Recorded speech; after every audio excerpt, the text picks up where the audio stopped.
Ladies and gentlemen, my name is Mr. Benjamin. My pastor once told me, he said, everything wey we dey do for this world, he said they can see us from heaven. I say, if that is the case, it means this world is like DSTV and every country na channel. And if every country is a channel, then Nigeria is the comedy channel. Nigeria is the comedy channel of the world, and the comedy channel is at it again. Can you imagine? EFCC left Yahaya Bello, wey steal billions of naira to pay im pikin school fees. They go dey arrest rude boy of Psquare. You no know Psquare? You wan tell me say you no know Psquare? Oga police yo, wetin be dis yo?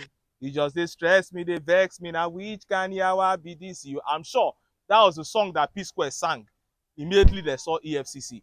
But before I go into the details of that update, make I first show you this one.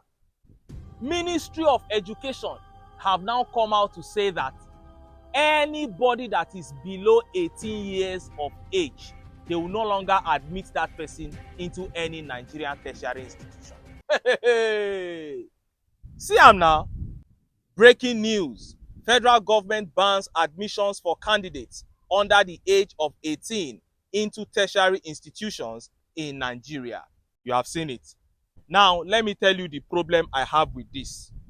Now, you say anybody that is below 18, you can't give them an admission into tertiary institutions. And you know, say, when person enter school, strike go for hold the person for like 2 years or 3 years. Strike go hold am.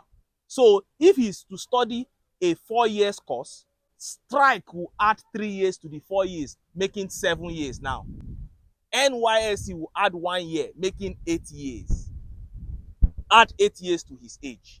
And when you come to Nigeria now, they will tell you that some jobs, if you are above 26 years old, they say you can't apply.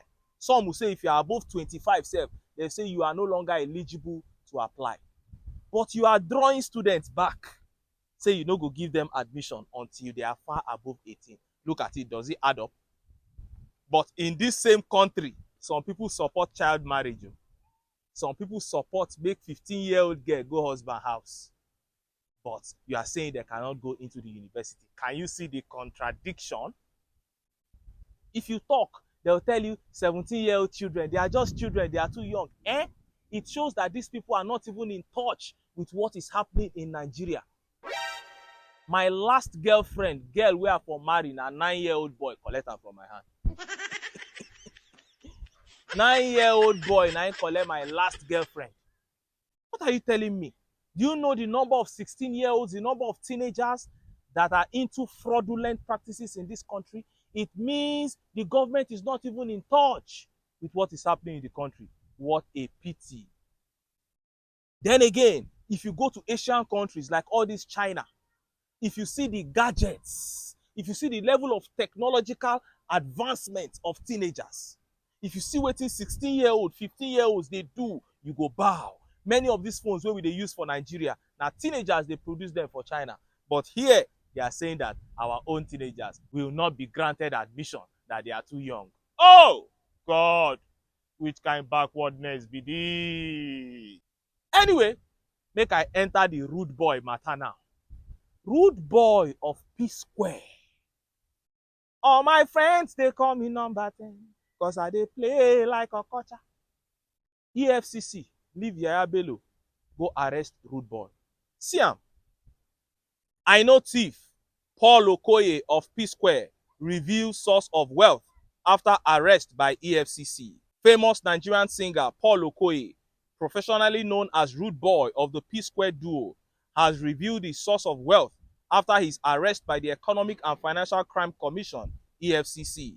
Recall that Rude Boy and his elder brother Jude Okoye were arrested by the anti-graft agency recently.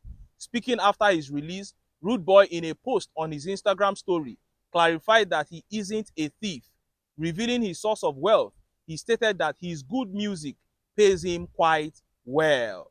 Sharing the EFCC logo, he wrote, "Eagle's eyes all cleared.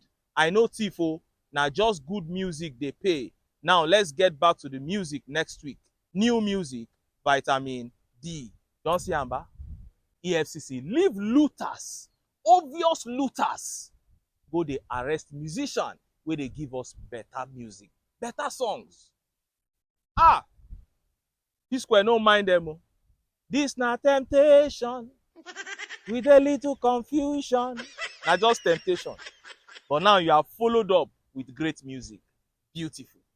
And in other news, they say JAMB has reduced their cutoff to 140. You can see how the educational system is falling in Nigeria. Now one person fall for Square the other day. Naira they fall. Education system self they fall. When we were coming up, cutoff mark for JAMB entry into university for this country was like 250.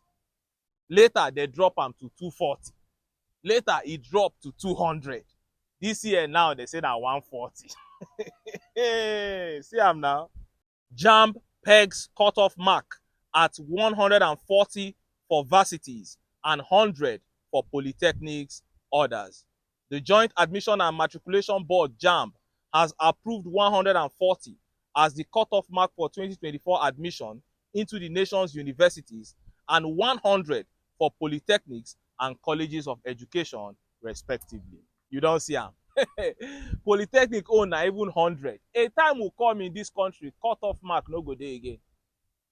You go just dey waka university, go dey call, oh boy, how far you no go come out school? We will get to that point in this country. Oh, look at what bad governance has caused. Cutoff mark dropped to 140. University admission now come dey like common entrance.